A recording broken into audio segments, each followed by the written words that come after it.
नमस्कार दोस्तों, मैं संघर्षी कवि आजादी के महानायक नेताजी सुभाष चंद्र बोस के सम्मान में कुछ पंक्तियां निवेदित करना चाहता हूं। इस पराक्रम दिवस के शुभ अवसर पर आइए सुनते हैं एक मुक्तक।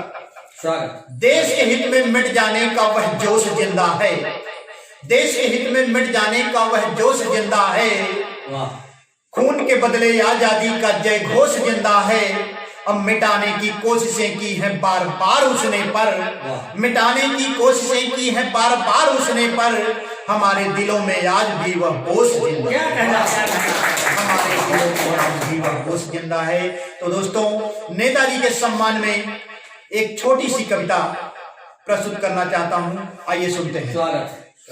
देश गुलामी में जकड़ा था, चहुओर फिरंगी ये कड़ा था, देश गुलामी में जकड़ा था, चहुओर फिरंगी ये कड़ा था, देश के गौरव स्वाभिमान का नहीं किसी को भान रहा, अब कदम कदम पर रौंदा जाता भारत का सम्मान रहा।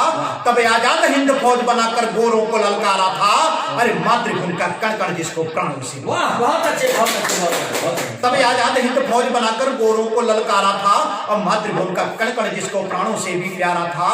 बोला खून समर्पित करके अब दुल्हन आजादी पाओ तुम, आजाद हिंद में सांस लो निज किस्मत पर इतराओ तुम। मच गई होड़ मरने की एक एक तब वीर जगह, मच गई होड़ मरने की एक एक तब वीर जगह, सांस नहीं लेंगे जब तक न फिरंगी दूर भगा। महिलाएं भी आगे आई लक्ष्मीबाई ब्रिगेड बनी, महिलाएं भी आगे आई लक्ष्मीबाई ब्रिगेड बनी, अब कैप्टन लक्ष्मी सहगल झांसी रानी सी खड़ी थी। पूरे भारतवर्ष के तब आशा और विश्वास बने, पूरे भारतवर्ष के तब आशा और विश्वास बने, अरे पूरे भारतवर्ष के तब आशा और विश्वास बने, आजाद हिंद के सेना नायक नेताजी सुभाष। दिल्ली चलो, दिल्ली चलो सुभाष संघर्षी नई सुबह अब लानी है, अरे तोड़ गुलामी जंजीरें दुल्हन आजादी पानी है। इम्फाल कोहिमा बर्मा में जमकर जंग मचाई थी, आजाद हिंद सेना ने गोरों को धूल चटाई थी। 21 अक्टूबर सन 43 आजाद हिंद सरकार बनी, और दूर फिरंगी को करने का एकमात्र आधार। 21 अक्टूबर सन 43 आजाद हिंद सरकार बनी, अरे दूर फिरंगी को करने का एकमात्र आधार बनी। तो दोस्तों, 21 अक्टूबर सन 1943 में नेताजी सुभाष चंद्र बोस ने आजाद हिंद सरकार का गठन किया था। उस समय अखंड भारत में आजाद हिंद सरकार का उन्होंने गठन किया था। इस प्रकार से हम कह सकते हैं कि अखंड भारत के पहले प्रधानमंत्री होने का श्रेय नेताजी को जाता है। बहुत दोस्तों, दुर्भाग्य की बात थी उस समय तथाकथित विमान दुर्घटना में उन्हें रहस्यमय परिस्थितियों में गायब कर दिया गया था। आइए सुनते हैं। 18 अगस्त सन 45 काले बादल छाए थे, सुनकर समाचार देश की आंखों में आंसू आए थे।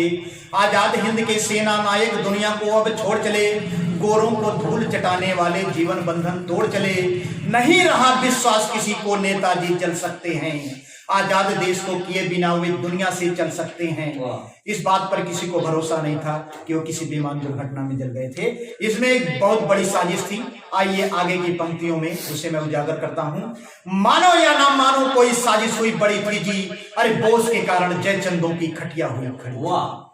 मानो या ना मानो कोई साजिश हुई बड़ी थी जी, अरे बोस के कारण जयचंदों की खटिया हुई खड़ी थी जी। और नेताजी यदि आए देश में कौन उन्हें तब पूछेगा, अरे नेताजी यदि आए देश में कौन उन्हें तब पूछेगा, अरे पीएम बनने का सपना तो पल भर में ही। क्या कहना।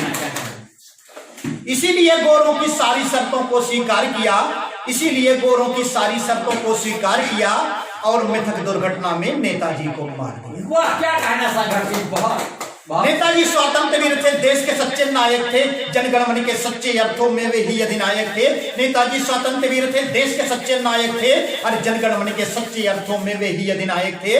पढ़ने न दिया ठंडा कभी आजादी के जोश को, पढ़ने न दिया ठंडा कभी आजादी के जोश को, अरे पढ़ने न दिया ठंडा कभी आजादी के जोश को। कोटि कोटि करता प्रणाम संघर्षी उस बोस, कोटि कोटि करता प्रणाम संघर्षी उस बोस को। तो दोस्तों, ये थी एक छोटी सी कविता नेताजी सुभाष चंद्र बोस के सम्मान में। उम्मीद करता हूं कि आपको पसंद आएगी।